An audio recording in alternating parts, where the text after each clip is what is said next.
Hey everybody, welcome back. Today I'm going to be doing my 1-year update for the 14-piece Ninja Foodi NeverDull stainless steel knife set. How have they held up after a year of constant use? Watch this video and find out. So you ready? Let's get into this. This is my set of the Ninja Foodi NeverDull knives. They make two different versions of this. There's a premium set and there's the stainless steel set. The main difference between the two is the handles. I believe the premium set has wooden handles on it, but the stainless set is a full stainless knife like this. This might look a little bit familiar to you because Ninja modeled their knives directly off the global knives. What? You can see they share a lot of characteristics. These ones on the top here are global knees. But the original global knives had handles just like this one where the bumps came all the way down like this. They're not really exactly the same though. The Foodi knives are a lot heavier and the globals have a little bit of sand in the handles and they're balanced a little bit better. Sort of what you'd expect for a knife that costs this much money. Just for a frame of reference, this entire set cost me $329 a year ago. And that's a 14-piece set including 12 knives, a pair of scissors, and a block with a sharpener on it. Conversely, when you buy global knives, you're probably looking at something like $100, $130 per knife. Granted, their paring knives and steak knives are a little bit cheaper, but as a whole, those sets are going to be a lot more money. I'm not really going to get into a full product review on these knives because I do have that posted up on the channel, and if you'd like to see that, I do have a card at the top of the screen. What we're going to be doing today is seeing how well these knives have held up over the course of the last year. Some of these knives have gotten a heck of a lot more use than other knives, and that just goes for any knife set. But I'll let you know about those as we go along. First, we'll take a look at each of our steak knives. These do get used pretty often. In fact, I threw out all of my existing steak knives when I got these just so we can use them. If we're looking pretty close to these, we can see how these blades look. Not a whole lot of scratching on this or anything. In fact, even all the little Ninja Foodi markings and stuff on this are still nice and clear. Keep in mind the way I care for these knives is that they get hand washed only. None of these things ever go in the dishwasher. And if you have any kind of decent knives, I'd recommend that you never put those in the dishwasher either. These should be hand wash only types of things. The reason being for that is the sharp edge down here doesn't have a whole lot of protection. So if you throw these in the dishwasher and water sits on them, you're gonna get rust spots and stuff like that down there, and that's never a good thing. If you hand wash and towel dry all your knives, you're never gonna have an issue with that. Okay, so that's our steak knife there. Steak knife number 2. You can see a little couple of scratches here on the surface of the stainless. That's just from use. Not a big deal. What I'm really looking at is how straight the blade looks here. We're looking for little nicks and chunks out of the actual blade. And if you're really careful, you can just feel along the blade and you'll be able to tell if there's in fact any dull spots. That seems pretty good. Don't worry, we're gonna be testing these knives too, so you don't have to take my word for it. Steak knife number 3. This is sharper than the first two. So far, these knives look pretty darn close to brand new. Remember, I've had these a year. All right, so there's our 6 steak knives. Those do look pretty good. On this first one right here, if you catch the light just right, you can see some weird little scratches that are kind of heading this direction, right along the edge here. Those really aren't on the blade, that's more on the side surface, and I believe that is coming from the Ninja sharpener. It does tend to scratch the sides of the knives a tiny little bit. It's a really effective sharpener, but it does leave those marks. In fact, I'll see if maybe I can pick that up on camera here for you. The ones with those scratches are this one and that one. Okay, moving right along, here's the paring knife. The paring knife, I use this probably 3 times a week, I'd say. And that's looking really good. To sharpen these, I'll put them through the Ninja NeverDull sharpener about once a week. Maybe a little bit more depending on how much I use them. The paring knife looks really good. You do see a couple of those weird little scratches that I was talking about before. Okay, right here we have the 6-inch utility knife. Nice and sharp all along the blade. No visible scratches really anywhere on the body of the knife. A lot of times people get a lot of scratches here on the handle, but if you're looking at this, it's a brushed stainless finish and it doesn't really look like there's any damage to it at all, or any scuffs or anything. If you're looking down the edge of the blade here, this is nice and sharp all the way down. But again, we got these lines heading this way. And again, it's not quite on the cutting surface, it's kind of like right on the side right here. Kind of weird, I never really noticed that until I started doing this video. Okay, next we have the 8-inch carving knife or slicing knife. I use this as a carver, and really the only time I'm ever using this is if I'm doing rotisserie chickens or something, or cutting turkey on Thanksgiving. So this hasn't gotten quite as much use as some of these other knives have. No real scratching on this one. I do have some weird circular scratches on here, so I don't know exactly what that came from. It's the only knife I've seen so far that's got that on there. Looks like my wife took a Brillo pad to it or something, but I don't know. Weird. Right here, you can see a tiny little nick right there in the blade. It's all the way up here near the handle, so I'm not exactly sure where that came from, but it is a nick in the blade. Whether that's going to affect the performance of these or not, probably not since it's so far up, but it is there. Other than that, that's looking pretty good. Okay, and this is the bread knife. Typical bread knife, serrated edge. This can't go in the sharpener because you can't use a regular knife sharpener for a serrated blade like this. This is an 8-inch bread knife, and as you'd expect, it's pretty darn sharp and spiky. I've probably only used this 5 or 6 times, so I mean this thing still looks brand new. There's not even a hint of a scratch on this anywhere. Another benefit from hand washing these knives is that this decal stuff won't get scratched off of it. So that's one thing to think of. This is the 8-inch chef knife. This probably gets used second most on all my knives. And this has got a nice sharp blade on it. This one I'll sharpen probably once every 2 or 3 weeks. Really just whenever I feel like it needs it. That's the only time this one gets it. But if I've got my Santoku available, I still always default back to that one. I've got a couple of those angular scratches on here. Definitely the only thing that could do something like that is going to be the sharpener. Again, doesn't look like it's affected the blade much at all though. Okay, and here's our scissors. Those still look really good. Do have a little kink right here in the scissors. That could be because I caught my wife outside cutting bushes with these. I guess you can do that with these, but probably garden shears would be better for something like that. But in any case, they're still nice and sharp, still nice and straight also. You can see a tiny bit of a bow here in the middle. You can catch some light through the middle here, but that's the way these are supposed to be. That way the blades are nice and tight to each other. Handle on this is plastic, still in really great shape. I do use this to open bottles once in a while, and that surface is looking pretty good. These actually come apart by just opening them up all the way and then popping this off. That way you can clean these a lot easier and get up around in this area without having to work too hard on it or end up cutting yourself or anything like that. Get some scratching up here, but I mean these are scissors, you're gonna have that. There's really no way to avoid that. Also, there's no way to sharpen these with the Ninja sharpener.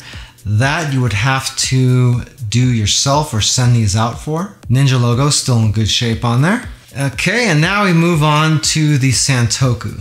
This by far is the knife that I use the most. This knife gets used every single day, probably twice a day. This is a 7-inch Santoku, which is a Japanese style knife. If you need a frame of reference as to what a Santoku knife really is, it's sort of a combination between a cleaver and a chef knife. I just like the feel of Santokus, and it's always been my go-to. I don't really use a chef knife all that often if I have one of these available. So let's take a closer look at this one since it's by far been used the most. The handle, that brushed finish, still looks really, really great. No scratches at all, not even on the end here. You can see the Foodi graphic and all the information about the knife is still nice and clear. A little bit surprised at that because my globals, if you look at them, all this stuff is pretty much totally worn off. Then again, I've had those for a lot longer than I've had these too though. Okay, if you're looking down the side of the knife here, you can see I've got a lot of scratches here.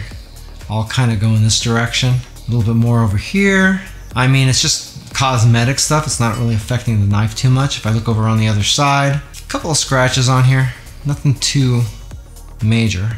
Better watch it. I don't want to get my hand too close to the blade there. That would make for some pretty gross video.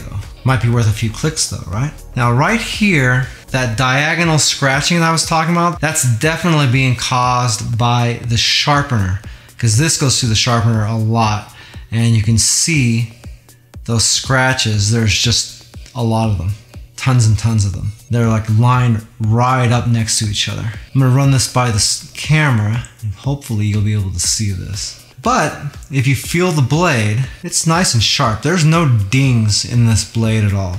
If you try to look past those angular scratches and you look straight at the blade, that thing is straight as an arrow. So that's good. Oop, little dent on the end here. I don't know if you can tell, but the end has been smushed a tiny, tiny little bit. Doesn't look like it's affecting anything. I might have dropped it once or something like that. I don't know. It's not really bent per se, but there is a little bit of a gash right there. Not in the best spot either, so that kind of sucks. I got a feeling though that was my stupidity though. Looking at this knife block, this is actually two separate pieces. You've got the actual block portion here, which is all black painted wood. And then you have the sharpener stuck onto it on this side. And that's mostly plastic. Got some of that piano black finish on it that everybody absolutely loves, especially people who don't like fingerprints. And if it sounds like I'm being sarcastic, it's because I am. If you catch this in the light, this is actually smoke. It's not completely black. So you can see the knife in there, and you can see the sharpener doing its thing down in here. Basically, the way this sharpener works is you put your knife in the front, and then it locks it in so you can sharpen it. To sharpen it, you run this all the way up and down, and that runs the sharpening stone back and forth over the knife. See how horrible this sounds? That's the way it's supposed to sound. There's nothing broken in there. That's the way it's supposed to be. It freaked me out when I first got the thing, but you kind of get used to it. Once your knife is in there, it's locked in, and you have to use this lever here in order to pull the knife out. Looking at this, the knife block itself is still in really, really great shape. The plastic sharpener looks to be pretty perfect. I don't really have any scratches on this or anything, so this is held up really nice. The wood block, maybe a little bit different. It's all painted black. I mean, it's all in really nice shape, but if we're looking really close to this, you can see up in here and then down on the bottom of these slats, you can see where the knives have rubbed all that paint off. Honestly, that's not really a big deal, especially seeing as how when the knives are in there, you can't see that anyway. It's the worst on this first slot right here, which is where I put my Santoku, so that is pretty obvious why that one is like that. But other than that, this thing looks pretty darn good. All the suction cups on the bottom still look really good. There's no loose screws or anything like that. Really quickly, I'm going to show you how the sharpener is supposed to work. You take your knife, you put it into the sharpener in the front right here. You can see there's two different holes here. The knives with the big handles are going to be using that top section. So you take it and you slide it in until it stops. Now if I try to pull it out, you can't take it out. You have to use this lever here on the top and hold it down, and then you can pull your knife back out. Once it's in there, you run this back and forth. If I run it up this way, it's just sort of resetting the sharpener, and then when I push it down, it's sharpening the knife. Bring it back up, no tension, down, sharpening the knife. So to get a full sharpening, you repeat that about 10 times. Keep in mind that if you're using the sharpener, if you bring it down a part of the way, but you don't go down all the way, and you try to bring it back up, it's gonna get stuck. So it takes a little bit of practice to use this sharpener properly. See, because you have to do it all the way up, all the way down. When I bought the set, I bought an extra sharpening wheel, and that looks just like this. And this is the thing, it sits right in there, and as this is going up, this is going up and down on the knife like that. This just sits at a certain angle in the machine, and the knife is actually sitting right in between here like that. And then once it goes off the end, that's that clunking sound. with this clunking back up to the top. That's why you have to bring it all the way to the bottom so it can release it, and then it just kind of pulls it back up here to the top again. So if you understand how the thing physically works, then you kind of get why it's so noisy. I use a sharpener a lot, and my sharpening stone in there still works really good. So this has just been sitting in a box for a year. Okay, you saw that the Santoku was up here. If I wanted to sharpen one of the steak knives like this, that would go in the bottom one here. Very easy to tell which one it goes into because that's no bueno. That is too big a hole for that. You want the hole that matches the size of the handle. That's what she said. Then that pushes right in there. Same deal. Just like that. Just remember, if you get this set, you can't sharpen this thing in there. In fact, I don't even know if this will go in there. I've never tried. Let's see. Ooh, that's kind of a fail. That's one thing that I would critique Ninja on. Since you can't use the bread knives, or really any knife with a serrated edge you're not supposed to use on a sharpener like this, if I were them, I would have designed the handle on this blade a tiny bit different, just in a way so that it wouldn't fit in here. Maybe some sort of little tiny nub somewhere that would prevent it from going down into the sharpener.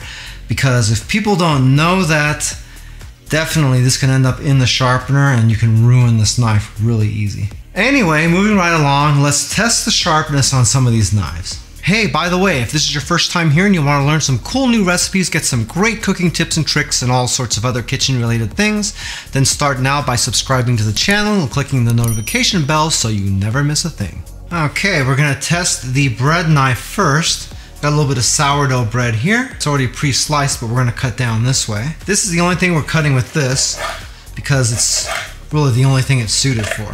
But you can see I can just cut through this with one pass.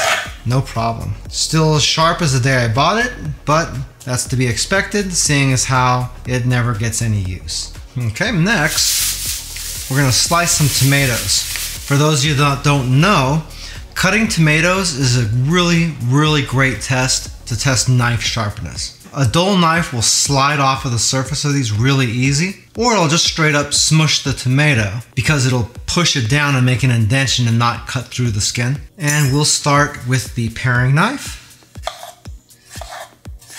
then over to the utility.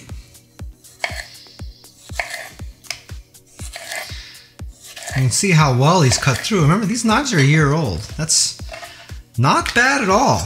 Not bad at all. Next, the slicer. I'm not going to use that little tiny piece with this. Chef knife. Now we're on to the Santoku. And this is the one, remember, that gets all of the use around my house. And you can see how easy this goes through. This is a really good testament as to the longevity of these knives. Okay, now we'll do a little bit with the steak knives. This one was a little tiny bit on the dull side. Run this through the sharpener. Don't know what the deal was with that.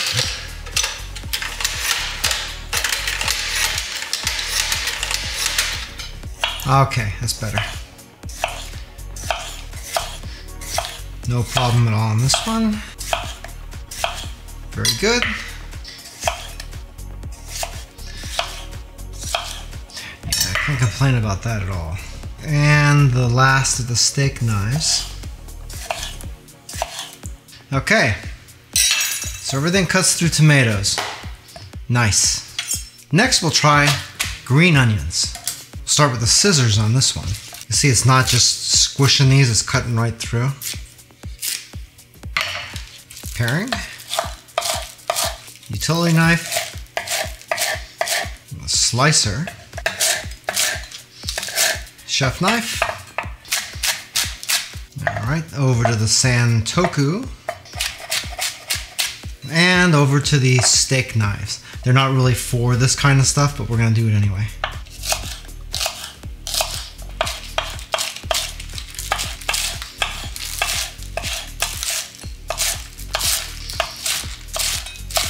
Good so far. You can see these just glide right through this. Not bad.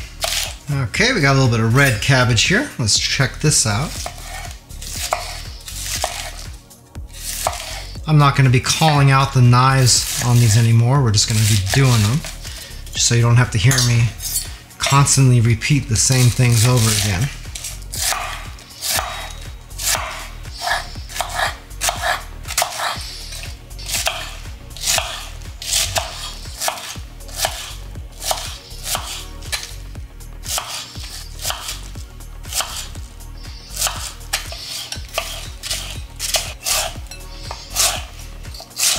And you can see, cutting right through that root, pretty easy. Not bad at all. Okay, moving on to apples.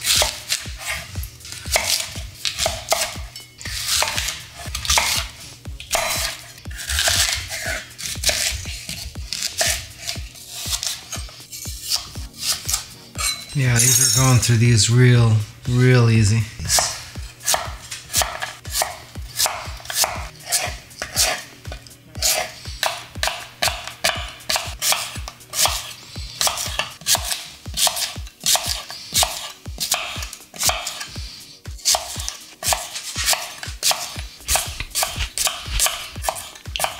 See, even the scissors go through these real nice.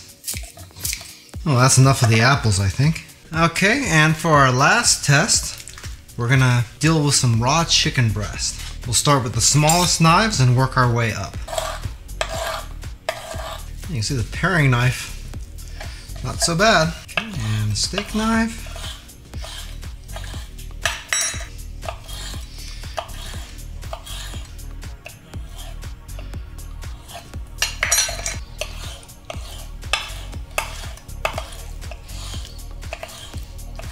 Okay, and this will do it for our steak knives right here. You can see so far, everything's performing really good. I don't have anything to complain about. Now we're going to move on to the utility knife here. And that's going through this almost like the chicken's not there, so that's a really good sign there. Now the slicer.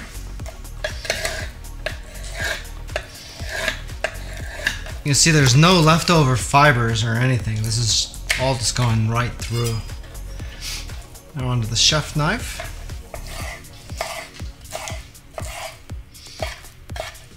And these last two pieces we'll cut with the trusty Santoku.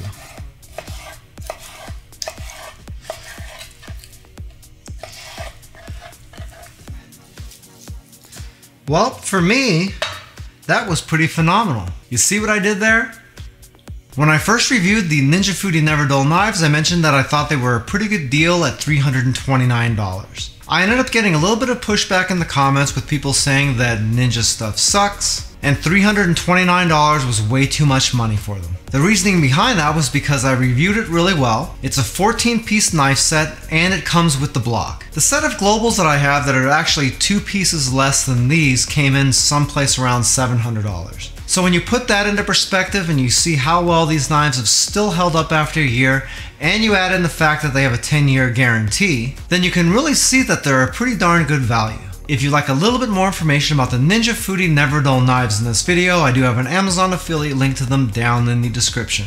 If you buy anything through those links, I do make a small commission, but it doesn't change the price that you pay, 1 cent. If you like this video, you might want to check out my review right here that I did for these knives about a year ago. It's more in depth about the features, and if you're thinking about getting these knives, it's a good watch. Well, that's it for now. I hope to see you back again here really soon, and until that time, I'm Joe, and I hope you have a phenomenal day. Take it easy.